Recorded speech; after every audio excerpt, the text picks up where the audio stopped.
Aún recuerdo el viento helado de aquella mañana de diciembre en Madrid. El frío de la sierra de Guadarrama cortaba la piel, pero no dolía tanto como la carta de despido encubierto que llevaba en el bolsillo. Tras 5 años de dejarme la piel en el Hospital Central, me habían desterrado. Mi nuevo destino era un consultorio precario en un pueblo olvidado de la España vaciada, lejos de todo lo que conocía. A través de las inmensas puertas de cristal del vestíbulo, podía ver a la directora Silvia.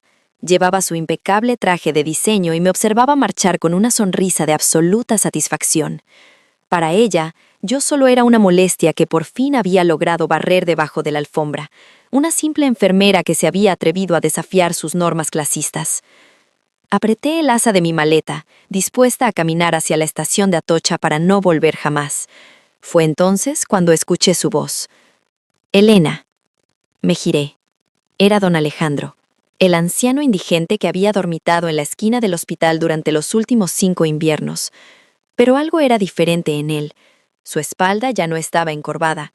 Sus ojos, que siempre me habían parecido nublados y distantes por el cansancio de la calle, ahora brillaban con una lucidez afilada y profundamente autoritaria. Justo en ese instante, un imponente Mercedes-Maybach de color negro se detuvo silenciosamente junto a la acera, justo delante de nosotros. El chofer, impecablemente uniformado, bajó a toda prisa y le abrió la puerta trasera con una profunda reverencia. Frente a mis ojos y los de toda la entrada del hospital, don Alejandro se quitó aquel abrigo raído y sucio que lo había acompañado tantas madrugadas. Debajo, llevaba un traje a medida de corte perfecto, una camisa blanca impoluta y unos zapatos de cuero que relucían bajo el pálido sol de invierno. Miré de reojo hacia las puertas de cristal del vestíbulo. La sonrisa de la directora Silvia se había esfumado por completo. Su rostro estaba pálido, completamente desencajado, y la mandíbula casi le temblaba mientras sostenía su café de especialidad. No entendía nada, y para ser honesta, yo tampoco. Don Alejandro se acercó a mí, tomó mi maleta con firmeza y me miró directamente a los ojos. «Sube, Elena», me dijo, con una voz que ya no era áspera ni frágil, sino la de un hombre acostumbrado a dar órdenes en las más altas esferas. «Tenemos trabajo que hacer. Tu lugar no está en el destierro, sino aquí, dirigiendo este hospital». ¿Cómo es posible que una simple enfermera, a punto de ser expulsada y humillada, terminara en el coche de uno de los hombres más poderosos del país? ¿Y por qué la mujer más temida de todo el hospital de pronto nos miraba con auténtico terror? Para que entendáis cómo llegamos a este momento exacto, tenemos que retroceder en el tiempo, exactamente 1825 días. Todo empezó una noche en la que el frío de Madrid era igual de implacable y un simple café con leche lo cambió todo. Pero antes de llevarlos a aquella primera noche, me gustaría saber algo de quienes me escuchan. Yo os estoy contando mi historia desde el corazón de Madrid, pero ¿desde qué ciudad me están escuchando ustedes? Déjenmelo en los comentarios. Me encantará leerlos a todos antes de continuar con nuestra historia. Para entenderlo todo, debemos retroceder 5 inviernos. Era una de esas noches gélidas en Madrid, donde el viento parece colarse hasta los huesos. Yo acababa de terminar un turno de 14 horas en urgencias. El vestíbulo del hospital estaba casi desierto, iluminado apenas por las luces fluorescentes que parpadeaban con un zumbido monótono. Mientras me abrochaba el abrigo para salir, lo vi por primera vez. Era una sombra encorvada, acurrucada junto a la rejilla de la calefacción en la esquina más oscura de la sala de espera. Llevaba un chaquetón raído que alguna vez debió ser azul y unos zapatos desgastados que dejaban al descubierto unos calcetines grises. Temblaba de forma imperceptible, con los brazos cruzados sobre el pecho, intentando aferrarse a cualquier rastro de calor. Beatriz, la enfermera jefe de mi planta, pasó por mi lado ajustándose la bufanda y chasqueó la lengua con desdén. «Otra vez ese viejo mendigo», murmuró Beatriz, rodando los ojos. «Viene todos los días a gorronear la calefacción. Elena, ni se te ocurra darle conversación. Esos vagabundos son profesionales en dar lástima». No le respondí. Me quedé mirando al anciano. Tendría unos 70 años, el pelo blanco y alborotado, y el rostro surcado por arrugas tan profundas que parecían grietas en la tierra seca. Incluso en sueños, su ceño estaba fruncido, como si librara una batalla constante contra el frío y la soledad. Dudé un instante, pero mi conciencia pesó más que las advertencias de Beatriz. En lugar de salir a la calle, fui hacia la máquina vendedora y luego a la cafetería del personal. Minutos después, me acerqué a él con un café con leche humeante y un bocadillo de tortilla caliente. «Perdone, señor», le dije en un susurro para no sobresaltarlo. El anciano abrió los ojos de golpe. Me miró con la cautela de un animal asustado, tenso y a la defensiva. «No se preocupe», le sonreí suavemente, dejando el vaso de cartón y el bocadillo a su lado. «Hace mucho frío esta noche en Madrid. Tome algo caliente para entrar en calor». Me observó durante un largo rato en silencio, evaluando mis intenciones. Finalmente, sus manos nudosas, llenas de callosidades, se aferraron al vaso de café como si fuera un salvavidas. «Gracias», pronunció con una voz tan ronca que apenas escuchó. Me despedí con un leve gesto y caminé hacia la salida. Al llegar a las puertas giratorias, miré hacia atrás. Él estaba dando un pequeño sorbo a su café con leche, y por un segundo juraría que vi un destello de inmensa gratitud en sus ojos opacos. Aquel fue el primer día de los 1825 que compartiríamos. La rutina se instauró casi sin darme cuenta. La segunda noche le traje otro café, luego la tercera, la cuarta, y así pasaron las semanas. En el control de enfermería, las burlas no tardaron en llegar. Beatriz me miraba por encima de sus gafas y me decía con sarcasmo: «Ahí va la Santa Teresa de Calcuta del hospital, a perder su dinero con el vagabundo». Yo simplemente ignoraba los comentarios y seguía ordenando mis historiales médicos. Aquel anciano no le hacía daño a nadie, y el invierno madrileño no perdona a los que duermen en la calle. Pero el verdadero desafío llegó cuando el mundo entero se paralizó. La pandemia golpeó España con una brutalidad impensable. Los hospitales de Madrid se desbordaron, y el nuestro se convirtió en un campo de batalla. Muchos pidieron bajas o traslados por miedo al contagio, pero yo me presenté voluntaria en la primera línea de la UCI. Fueron meses de agotamiento físico y mental absoluto. Hacía turnos interminables enfundada en aquellos sofocantes equipos de protección. Salía con el rostro marcado por las mascarillas y el alma rota. Sin embargo, cada madrugada, antes de irme a casa, dejaba un vaso de café caliente y algo de comida en la esquina del vestíbulo, manteniendo la distancia de seguridad. Él siempre asentía desde lejos, bebiéndolo en silencio, como si esa pequeña rutina fuera el único ancla de normalidad que nos quedaba a ambos. No fue solo el agotamiento profesional lo que casi me quiebra. Mi vida personal también se desmoronó. Mateo, el hombre con el que llevaba 2 años, estalló una noche al recogerme con el coche. Me había visto dejarle el café a don Alejandro. «Eres estúpida, Elena», me gritó, golpeando el volante. «Cobras una miseria, llegas exhausta, y encima gastas tu tiempo y tu dinero en esa escoria de la calle. No tienes ambición, vives en las nubes. Así nunca vas a llegar a nada». Lo miré con una calma que me sorprendió hasta a mí. Si para llegar a algo tengo que perder la empatía, entonces prefiero quedarme donde estoy. Se acabó, Mateo. Me bajé del coche esa misma noche. Lloré hasta quedarme dormida en mi pequeño piso de alquiler. Al día siguiente llegué al hospital con los ojos hinchados y rojos. Fui a dejarle su café. Don Alejandro me miró fijamente, notando mi tristeza de inmediato. «No llores por quienes no entienden el valor de tu corazón», me dijo con aquella voz ronca, pronunciando la frase más larga que le había escuchado hasta entonces. «Eres una buena mujer, Elena». Aquellas palabras me dieron las fuerzas que necesitaba. Pasaron los inviernos, llegó el año 2023. Cientos de médicos y enfermeros pasaron por aquel vestíbulo. Algunos le hacían fotos al anciano para subirlas a Instagram y aparentar caridad. Otros lo esquivaban con asco. Yo solo seguí llevando su café con leche. 1885 días, sin fallar uno solo. Lo que yo no sabía era que detrás de aquellos ojos cansados y aparentemente perdidos había una mente brillante que lo estaba registrando absolutamente todo. Todo estalló a finales de noviembre de 2023. La directora Silvia convocó una reunión de urgencia para todo el personal directivo, jefes de planta y enfermeras veteranas. La sala de juntas de la última planta estaba a rebosar. Silvia, con su habitual traje de jaqueta impecable y el pelo perfectamente peinado, se colocó frente al proyector con una sonrisa deslumbrante. «Tengo excelentes noticias para este hospital», anunció, apoyando las manos sobre la mesa de caoba. «Un filántropo anónimo ha puesto los ojos en nuestro centro. Tiene la intención de donar 5 millones de euros para construir una nueva ala de especialidades y renovar toda nuestra tecnología médica». Un murmullo de asombro y entusiasmo recorrió la sala.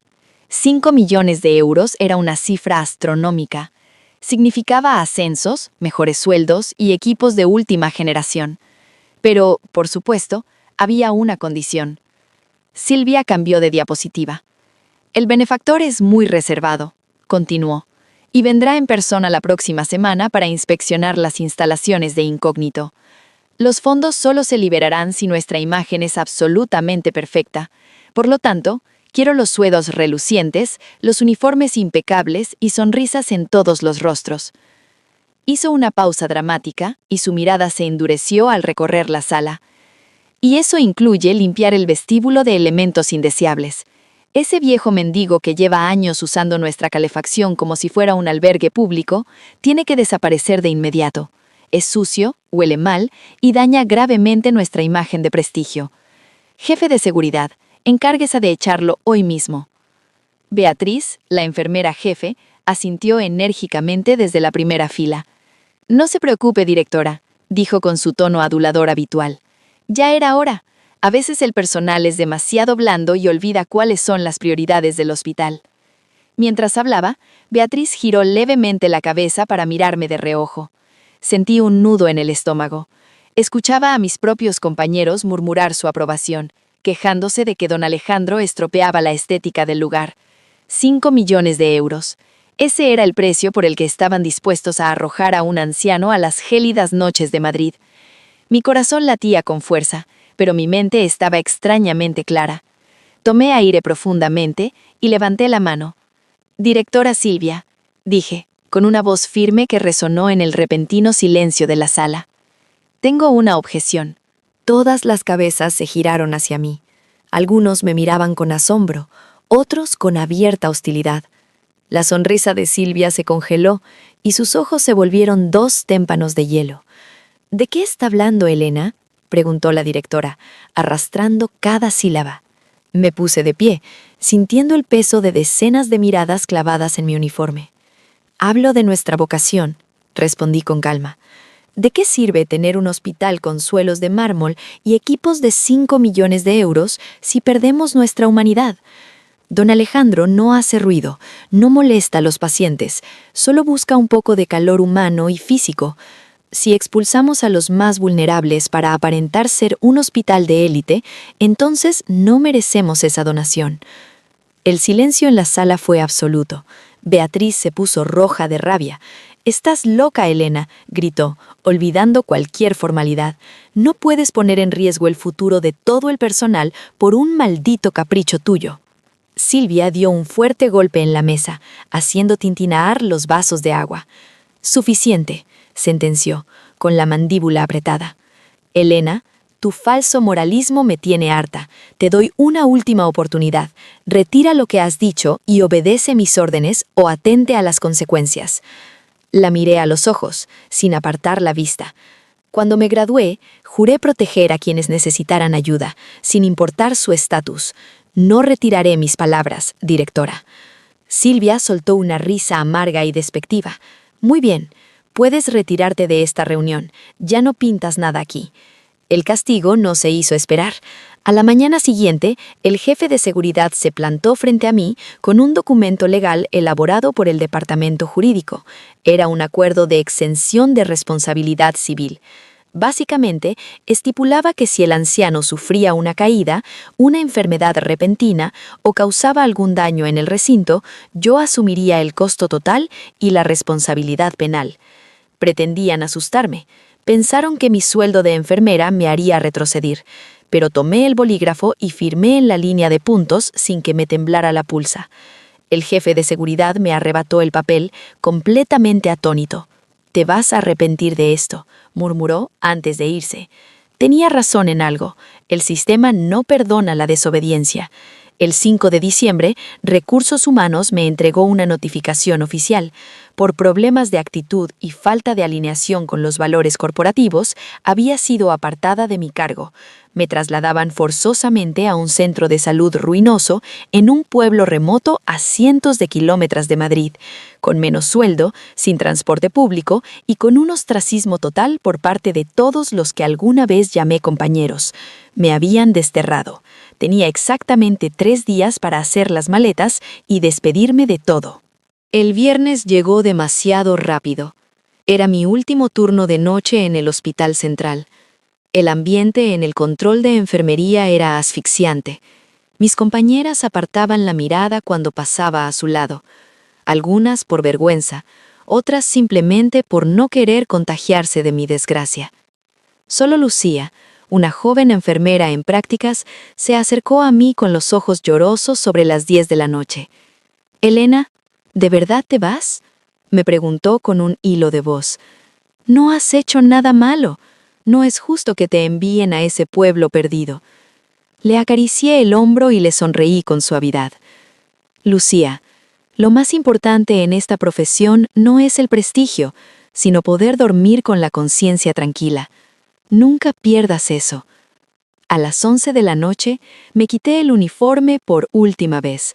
Fui a la máquina, saqué el habitual café con leche bien caliente y caminé hacia aquella esquina del vestíbulo.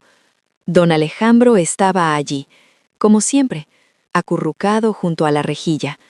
5 años habían dejado huella en él. Su espalda estaba más encorvada y su pelo, ahora completamente blanco, le daba un aire aún más frágil bajo la fría luz del hospital. Me agaché a su lado y le tendí el vaso. «Don Alejandro», susurré, sintiendo que un nudo me apretaba la garganta. «Este es el último café que puedo traerle. Me han trasladado. Ya no trabajaré más aquí». Las manos del anciano temblaron al coger el vaso de cartón. Tardó unos segundos en asimilar mis palabras.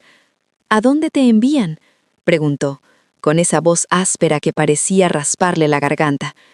«A un pequeño consultorio en la sierra», mentí a medias, intentando restarle importancia. «Está un poco lejos, pero el aire es más limpio. Estaré bien». Él bajó la cabeza y miró el café oscuro.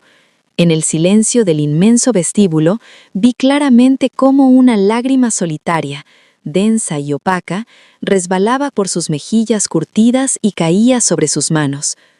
«Por favor, cuídese mucho», le supliqué, tratando de contener mis propias lágrimas. «Va a ser más frío estos días en Madrid. Prométame que se pondrá el abrigo de plumas que le di el año pasado». Me puse de pie lentamente. Me costaba horrores despedirme de él. De repente, el anciano levantó la vista. Su voz sonó extrañamente nítida, sin el habitual temblor del frío. «Eres una buena mujer, Elena», dijo con solemnidad. «Y usted es un buen hombre, don Alejandro», respondí con una sonrisa triste. Me di la vuelta y caminé hacia la salida. Justo antes de cruzar la puerta, miré atrás. Él seguía allí, sujetando el café con ambas manos, pero sus ojos ya no parecían los de un mendigo asustado. Había un brillo indescifrable en su mirada. El fin de semana lo pasé empaquetando mi vida en cajas de cartón. Mi casera, doña Carmen, me miraba con lástima mientras me ayudaba a vaciar los armarios. «Ay, hija mía», suspiraba, «siempre te dije que tu buen corazón te traería problemas en este mundo tan egoísta». El sábado por la noche recibí la llamada de Marta, una antigua compañera de la facultad. Me dijo que era absurdo arruinar mi carrera profesional por un vagabundo. «La teoría de salvar el mundo está muy bien para las películas, Elena», me reprochó, «pero la realidad es que tienes que pagar facturas». «Si la realidad me obliga a mirar hacia otro lado cuando alguien se congela de frío», le contesté con firmeza, «entonces me niego a formar parte de ella». Colgué el teléfono mirando al techo de mi habitación vacía. No me arrepentía, de verdad que no. Sin embargo, el domingo por la tarde, una extraña inquietud se apoderó de mí. Sentía que algo no iba bien. Decidí coger el metro y acercarme al hospital una última vez, solo para asegurarme de que don Alejandro estaba a salvo.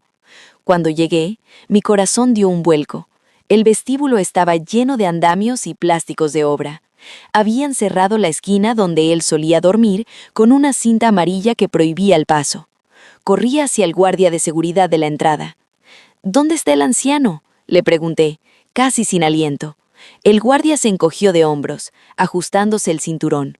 «Ni idea, Elena. Por orden de dirección, lo echamos el sábado a primera hora. Se habrá ido a buscar cartones a otra parte». Busqué por todas las calles aledañas durante más de 2 horas. Recorrí los parques cercanos, los callejones oscuros y las bocas de metro, pero no había ni rastro de él. Esa noche, el termómetro en Madrid bajó a 2 grados bajo cero. Me quedé de pie frente al inmenso edificio del hospital, sintiendo una impotencia devastadora. Había sacrificado mi puesto, y aún así no había podido protegerlo.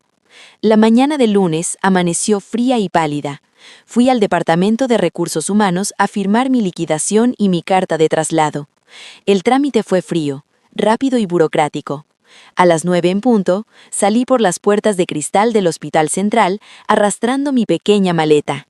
El sol de invierno me cegó por un instante.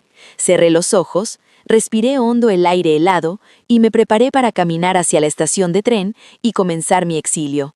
Pero entonces, una voz conocida pronunció mi nombre a mis espaldas y todo mi universo se detuvo por completo.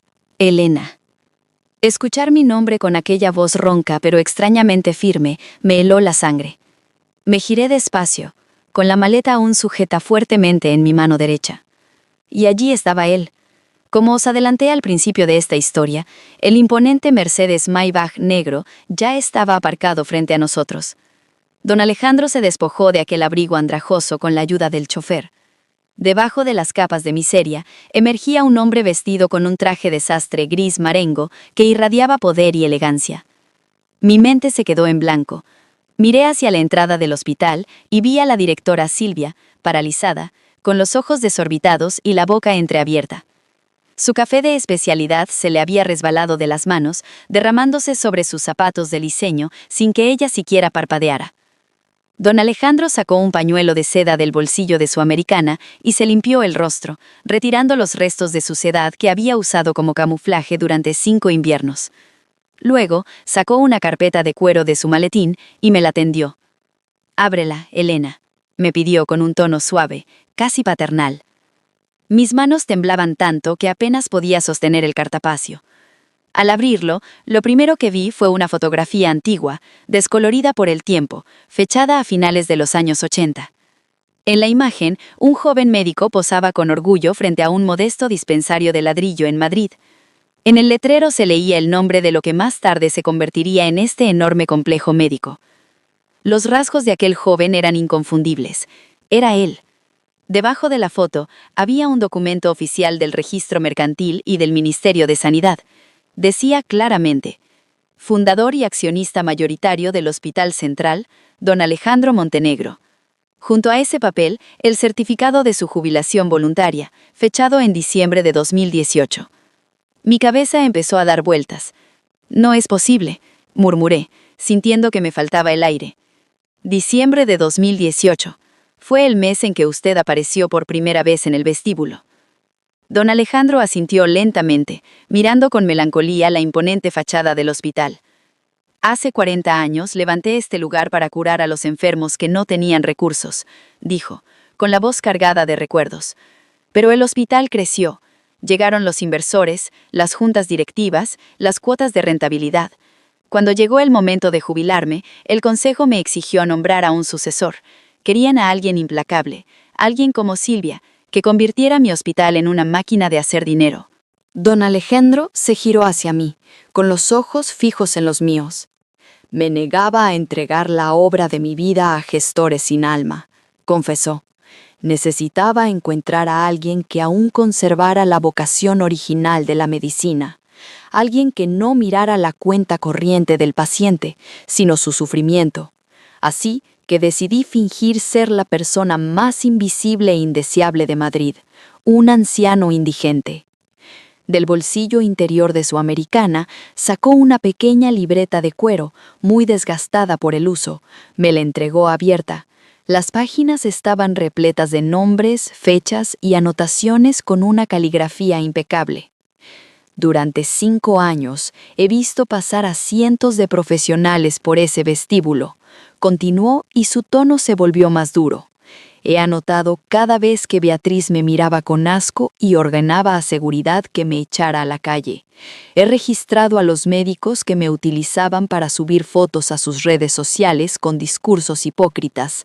Y también apunté las instrucciones de Silvia para expulsarme y limpiar la imagen del centro. Pasó unas páginas hasta llegar a una sección completamente diferente. Pero también te observé a ti, Elena. Señaló una línea escrita con tinta negra. 15 de diciembre de 2018. La enfermera Elena me trae mi primer café con leche. Pensé que lo hacías por pena o para calmar tu conciencia y que te cansarías a la semana. Pero pasaron los meses. Llegó la pandemia. Te vi salir de la UCI destrozada, llorando de impotencia detrás de la mascarilla. Y aún así, cruzabas todo el hospital solo para dejarme mi vaso caliente en la esquina. Mis lágrimas comenzaron a desbordarse, nublándome la vista. Él cerró la libreta con suavidad. 1825 días. Soportaste las burlas, las reprimendas de tus superiores, perdiste a tu pareja y finalmente aceptaste firmar tu propio destierro asumiendo toda la responsabilidad legal solo para que un viejo mendigo no se muriera de frío en las calles de Madrid. Don Alejandro dio un paso hacia mí, su voz ahora quebrada por una profunda emoción. Y sobre ese inversor anónimo dispuesto a donar 5 millones de euros, ese inversor soy yo, Elena. Fui yo quien provocó la última prueba. Quería ver qué haría la junta directiva frente al dinero, y como esperaba, estaban dispuestos a vender su alma y echar a patadas a un anciano. Su chofer sacó un nuevo documento del maletín. «Has superado la prueba más dura que jamás he diseñado», dijo don Alejandro, mirándome con un respeto absoluto. «Por eso, no vas a coger ese tren. Hoy, a las 3 de la tarde, hay una junta extraordinaria de accionistas y quiero que vengas conmigo para tomar el lugar que te corresponde por derecho». A las 3 de la tarde en punto, la sala de juntas de la última planta estaba sumida en un silencio tenso y expectante.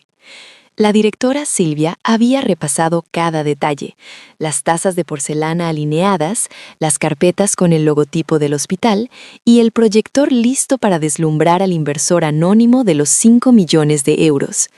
Beatriz, sentada en primera fila, se jactaba en voz baja frente al resto de jefes de planta.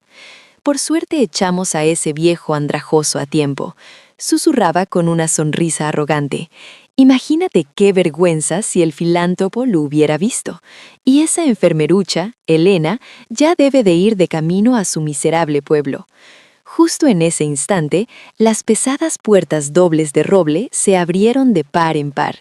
Silvia se puso de pie de un salto, ensayando su mejor sonrisa corporativa. «Bienvenido, señor», empezó a decir, pero la voz se le ahogó en la garganta como si le faltara el oxígeno. Don Alejandro entró en la sala con un porte majestuoso, vestido con su impecable traje gris marengo, y justo un paso detrás de él caminaba yo, con mi uniforme de enfermera y la cabeza muy alta. El pánico se apoderó de la sala en cuestión de segundos. Beatriz dejó caer su bolígrafo al suelo, pálida como un cadáver. El jefe de seguridad tragó saliva, retrocediendo instintivamente hacia la pared. Don Alejandro caminó hasta la cabecera de la mesa. No se sentó. Apoyó ambas manos sobre la madera de caoba y clavó su mirada en la directora. «Esperaban a un inversor con 5 millones de euros», dijo, con una voz gélida que resonó en cada rincón. Pero lo que no sabían es que ese inversor, el fundador de este mismo hospital, lleva 5 inviernos durmiendo en su vestíbulo. Fui yo el mendigo al que arrojaron a las calles heladas de Madrid para limpiar su imagen. Silvia se desplomó en su silla, temblando sin control. «Don Alejandro, nosotros no teníamos idea», tartamudeó. al borde de las lágrimas. Ese es exactamente el problema, bramó él, golpeando la mesa. No sabían quién era, ni les importó. Un hospital debe ser el santuario de la compasión, no un club privado para los sanos y los ricos. He visto su hipocresía, su clasismo, su desprecio por la vida humana. Silvia, queda usted destituida de su cargo de forma fulminante. Beatriz, entregue su placa. Está despedida por acoso laboral y negligencia ética. Nadie se atrevió a respirar. El imperio de terror que ambas habían construido se derrumbó en menos de un minuto. Entonces, don Alejandro se giró hacia mí. Su expresión se suavizó por completo, mostrando el mismo brillo cálido que vi la primera noche que le entregué aquel café. En medio de tanta frialdad, solo una persona demostró lo que significa el verdadero juramento médico, anunció ante toda la junta directiva. Por resolución del accionariado, nombro a Elena como la nueva subdirectora médica del Hospital Central y presidenta exclusiva del Fondo Filantrópico de 5 millones de euros. Un murmullo de shock ahogado llenó la sala. Yo, la enfermera a la que todos habían dado la espalda, acababa de convertirme en la máxima autoridad moral y ejecutiva del lugar. Di un paso al frente. Sentí el peso de la responsabilidad, pero no sentía miedo. «Acepto el cargo, don Alejandro», dije, con voz serena, mirando a los ojos de quienes me habían menospreciado. «Pero tengo una condición innegociable. A partir de hoy, las puertas de nuestro vestíbulo jamás se cerrarán para quienes buscan refugio. Crearemos un rincón cálido permanente. Tendrá asientos confortables, café caliente y mantas para cualquier persona, paciente o no, que necesite huir de las frías noches de Madrid». Don Alejandro asintió, con los ojos brillantes de orgullo. «Así se hará, subdirectora». Y así fue. Han pasado años desde aquel día. El hospital ha vuelto a ser lo que siempre debió ser, un refugio para la vida. A veces, cuando bajo al vestíbulo de madrugada y veo a alguien calentando sus manos con un vaso de café con leche, recuerdo aquellos 1825 días. Aprendí que la bondad genuina no busca recompensas, ni aplausos, ni fotografías. La bondad es simplemente elegir no mirar hacia otro lado cuando alguien tiembla en la oscuridad. A todos los que me habéis acompañado hasta el final de esta historia, gracias. Si os ha conmovido, no olviden suscribirse al canal y compartir este relato con alguien a quien quieran. Nunca subestimen el poder de un simple gesto de humanidad. Hasta la próxima. Muchas gracias a todos los oyentes por acompañarnos en esta historia del canal Su Corazón Oculto. Si este relato ha tocado tu corazón, no olvides darle like y suscribirte para ayudarnos a seguir creando y compartiendo nuevas historias. También te invitamos a dejar tu comentario contándonos qué piensas sobre este caso y desde qué ciudad o país nos estás escuchando. Nos encantará leerte y sentirte cerca.